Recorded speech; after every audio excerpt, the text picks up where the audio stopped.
is Idea Space, a technology accelerator for early stage startups, and QBO Innovation Hub, a public-private partnership to mentor startups.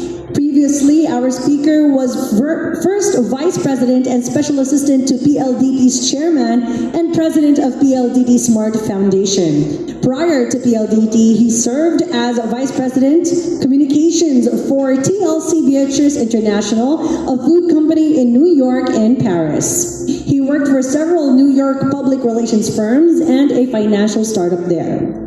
He has an MA or Master's from University of Florida, receiving its Most Distinguished Alumnus Award in the year 2000 and becoming Freedom Forum Distinguished Visiting Professor in 2003 and a member of its Hall of Fame. He is a graduate of Ateneo de Manila University. His book, From Manila to Wall Street, was an Amazon Kindle business bestseller when it debuted in May 2025. So I'm going to repeat that, From Manila to Wall Street, just in case you want to check it out on Amazon Kindle.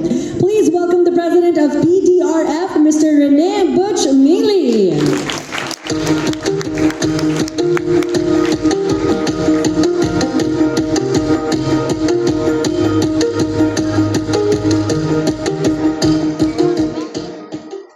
One of my most vivid memories when I was growing up was seeing my father, who was a World War II veteran, come screaming down the stairs of our home as behind him we saw the roof of that home being torn away in a loud roar and flying up into the sky like a piece of paper.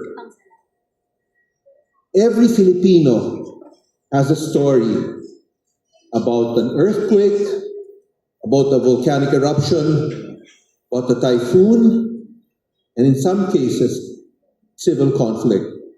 First slide.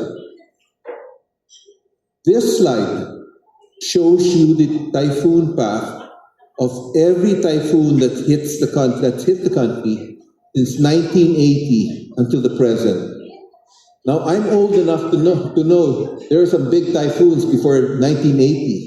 But you'll see every single portion of the country, except for a small portion of Mindanao in the south there, is covered in red. Next slide. Philippine Disaster Resilience Foundation was born, got its own story, after Typhoon Ondoy flooded Metro Manila. Sure, many of you remember that. Everywhere you stepped, anywhere in the city was flooded. And the president of the Philippines at the time, President Gloria Macapagal Arroyo, asked for a public-private sector partnership, and the result was PDRF. If you see, we've got our three co-chairs there. My boss, Manny Pangilinan, Jaime Augusto Isabel de Ayala, and then Cardinal Tagle, although he just missed being Pope, but he's still high up there, but he calls in for meetings, and he serves as our referee in case we disagree with each other.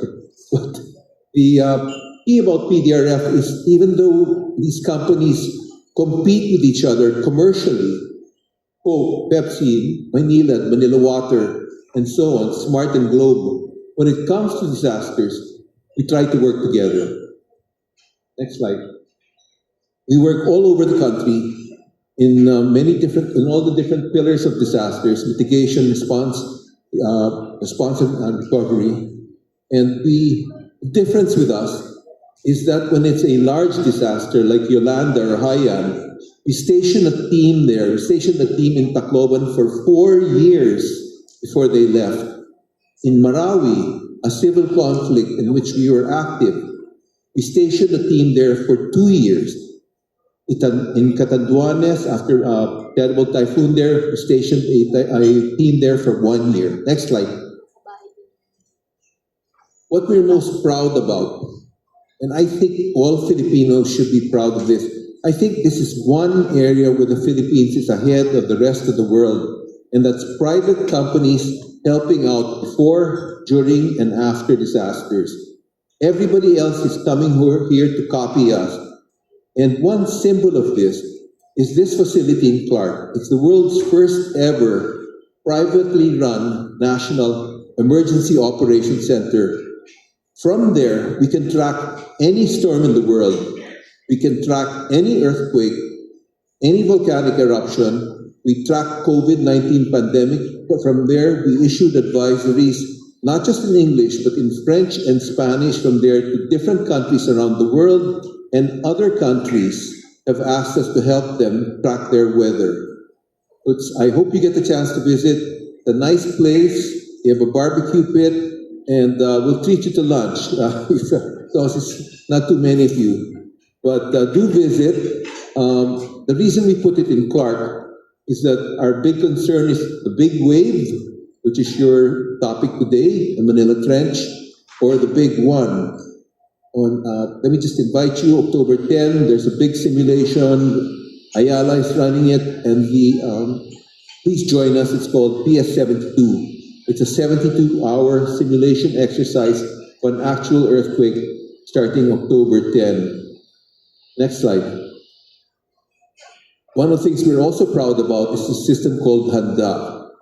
As I was talking to Jonathan earlier, companies can track what's happening in their different offices around the country, whether it's Jollibee, McDonald's, you name it, Shell, BPI. You can track what's happening and you can see it on your laptops. So it's a hazard monitoring device. It also helps management make decisions in terms of what needs to be done.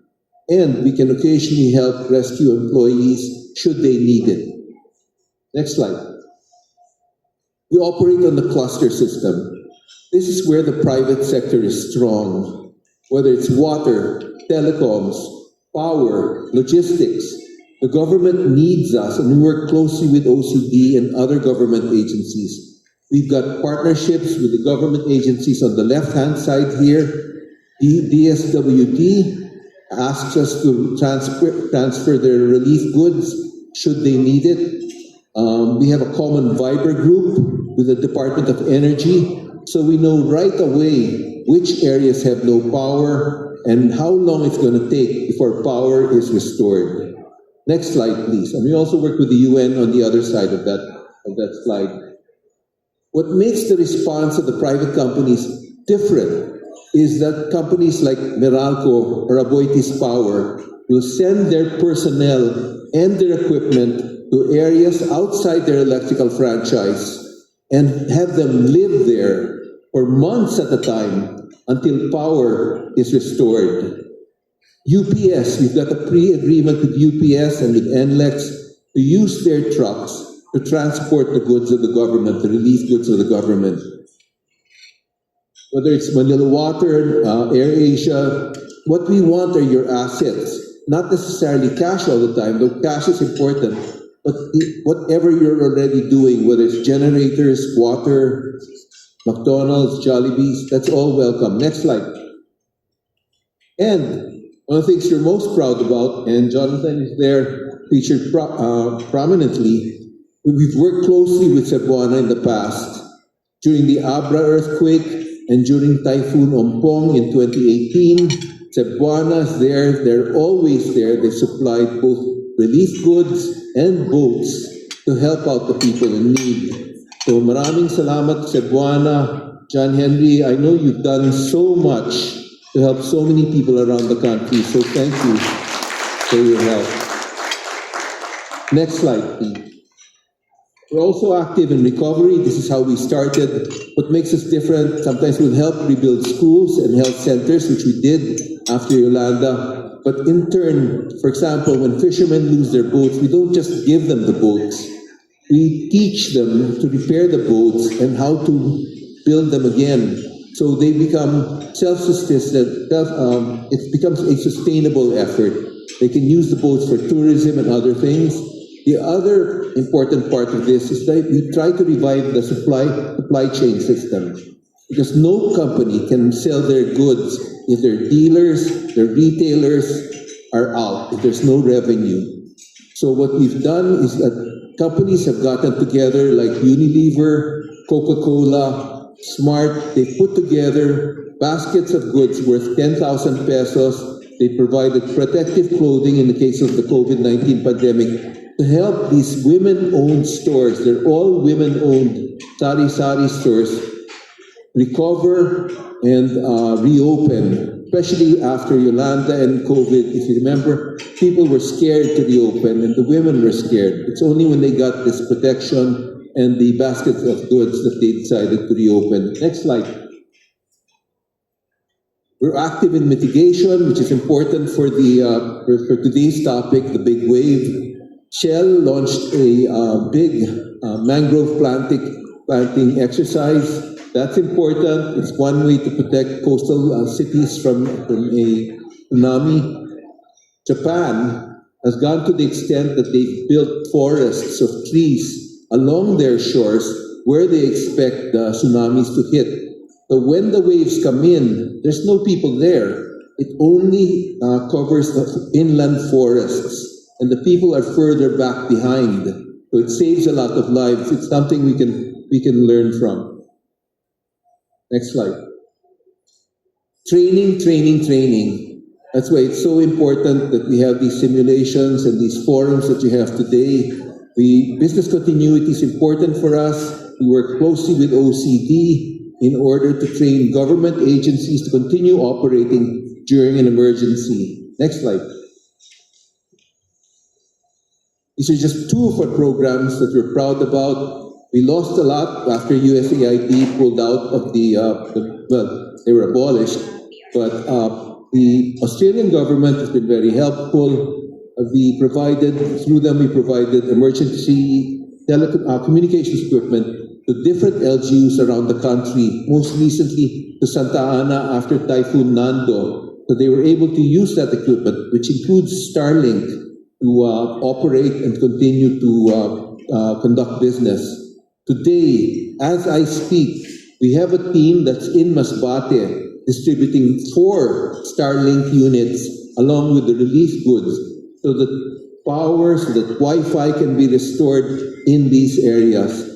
The other program that we've got a lot of programs, I'm just giving you 2 examples, but this other program is called Bridge. It's with the Canadian government, in which they've tried to help improve the water resilience of cities like Baguio, San Jose del Monte, and Antipolo, which have problems with their water resources. Next slide. And lastly, this is one big effort in which Cebuana has always been very active. It's called the Resilience Core Group. Everybody's here, DTI, PCCI, Bill Export, other private companies and groups. The whole idea is that we're working to build the resilience of MSMEs all around the country because they're 90% of the business. Big companies cannot function without the MSMEs. So we're trying to focus our efforts and trying to help them recover. And we realize that disasters hurt the small businesses, men and women, so much. They've achieved a certain level, but when a typhoon happens, they are knocked back into poverty. And very hard for them to recover, be able to send their kids to school. So this is one area we want to focus on. Next slide, please. Other thing is that we're not together. The UN based something called the Connecting Business Initiative, funded by UNDP and UN OCHA. It's based on the PDRF model. Today, 25 countries around the world are using what we do here in the Philippines as a model for private companies in their different countries to help before, during, and after disasters. PDRF team members have gone to Fiji, Sri Lanka, Myanmar, Panama. Somebody's going to Ecuador later this month. Mongolia has asked us to visit. The whole idea is they want to figure out how can they get the private sector to play a big role in terms of disasters. So the one theme, I guess, of this whole session is that we're all in this together and we need to work together no matter where we're from, not just for ourselves, but for our children and for their children. Thank you so much once again to our final